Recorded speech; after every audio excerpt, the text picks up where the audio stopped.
Hi, you're doing school, and if you're seeing this, this means that you have chosen the accelerated path to graduation, which means you will be graduating in December instead of next May. I want to preface everything this course by saying that Gardner Webb cannot guarantee any promises with licensure or with a pay raise. We're just attempting to condense and accelerate these courses in order to help you finish a semester early in hopes of making sure that you get your raise and your M-level licensure. So with that said, I wanted to send out a syllabus overview for 634. Again, keep in mind as you look at the syllabus, we have taken 15 weeks of content and condensed into 7.5 weeks. So it's very vital, very important, and you'll hear me say this and see me say this through typed information, that it's vital that you organize yourself now at the beginning of the course so that deadlines do not surprise you in any way, shape, or form, and that you could work ahead and make sure that your coursework is done in a timely manner and at a graduate level so that you can devote a proper amount of time to your capstone and getting it finished up early. So again, this video is just going to take you through the syllabus real quickly, just cover the high points, and then we'll go deep into each week of the syllabus as we progress throughout the semester. So pardon my emails coming in. So just to remind you that email is the best way to get in touch with me. I do have 7 student teachers this semester, so I will be out in the schools a lot completing teacher observations, so please email me if you need me. My office phone number has not changed, so you can call and leave me a message and I'll get back with you as soon as I can.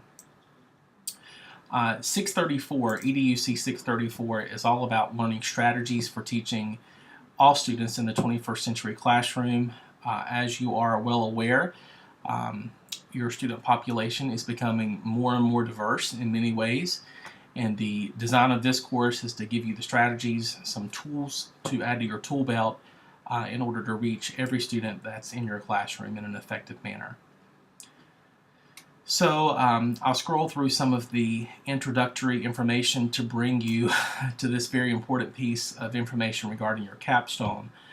And I'll be making a separate video with a heavier capstone emphasis. But just to keep in mind, from this point forward, please, as you write your capstone, write in past tense.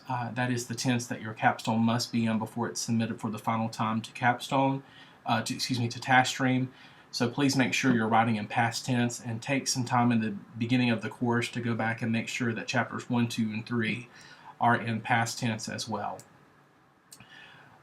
So I'll scroll to chapters 4 and 5, and in thinking of accelerating your course of study for your master's program, we try to think of the best way to keep chapters 4 and 5 so that you could still finish them, but not to the extent that you would have had you had more time and had your data collection time period have been longer. So for chapter 4, you're still going to be collecting data, you're still going to be reporting on your data. But for chapter 4, we're asking that you do that in more of a summary form than a complete narrative form. We're looking for tables that are introduced to the reader, explained to the reader, and then the data are shown, and then an explanation underneath it to further help the reader connect the dots, so to speak, with what the data are saying. Make sure that the narrative is sufficient enough to allow us, the readers, to understand the data that you are displaying and how it's relevant to your study. And then for chapter 5, which is where you wrap up your capstone, I want to see what you've learned throughout this process, discuss some preliminary findings that you have found from your data collection process, and then give me some recommendations for further study. If your capstone would be repeated by a student in the future, what are some things they could do? What questions do you still have after completing this capstone that someone else could pick up where you left off and continue on? So you'll see here a suggested length for chapters 4 and 5 is between 5 and 10 pages. I would imagine it would be more toward the 10 side by the time everything is said and done in terms of chapters 4 and 5. I had you all last semester. I know this is not an issue, but I want to make sure I cover it. Since this is an online course, your participation, your responses to your peers, your timeliness with submitting things are vital in an online environment. I can't take attendance because we do not meet face-to-face, so that is how attendance is taken in online classes. Again, if anyone needs accommodations throughout this course or for 635 later on, actually starting in a couple months, please make sure you register with the Knoll program at Gardner Webb. Their number is 704-406-4270, and make sure that gets completed within the first week of class so that I can adjust my plans accordingly and make sure that your accommodations are being met. Academic integrity, the Gardner Webb Code of Conduct still carries on in an online course. Cheating, fabrication, or falsification of information is absolutely prohibited. A quick note with changes from last semester: because of the accelerated options in my classes and because of the amount of responsibilities I have outside of this class, I am asking that if you would like feedback on anything in the course, that the 48-hour window that was last semester be extended to a 72-hour window. Same procedures as last semester, though. If you would like feedback, please email that to me at my email address, jlparker@gardner-webb.edu, and do not post to Blackboard. Items posted to Blackboard are considered in their final draft and ready to be graded. There's the grading scale for you to see.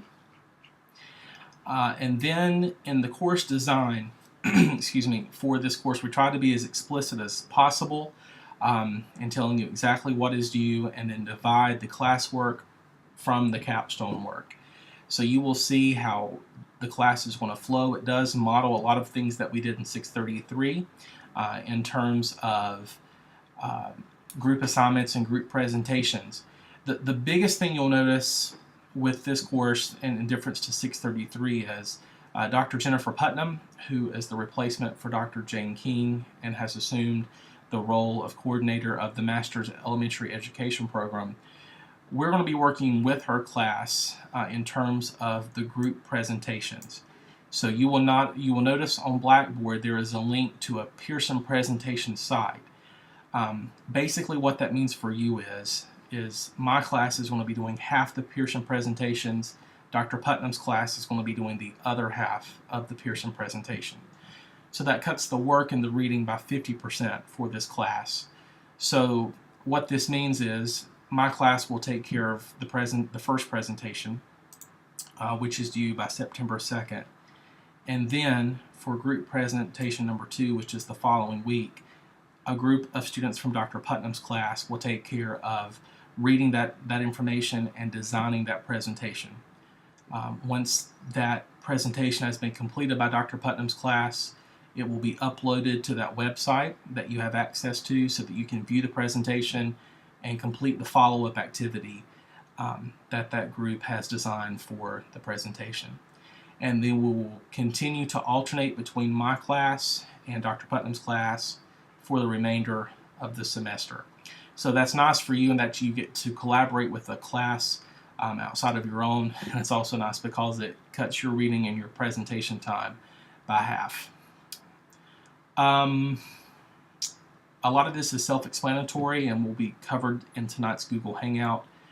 But just keep in mind how important it is to organize yourself throughout the semester to make sure that due dates do not surprise you. Again, I'll be recording a separate capstone video for you as well.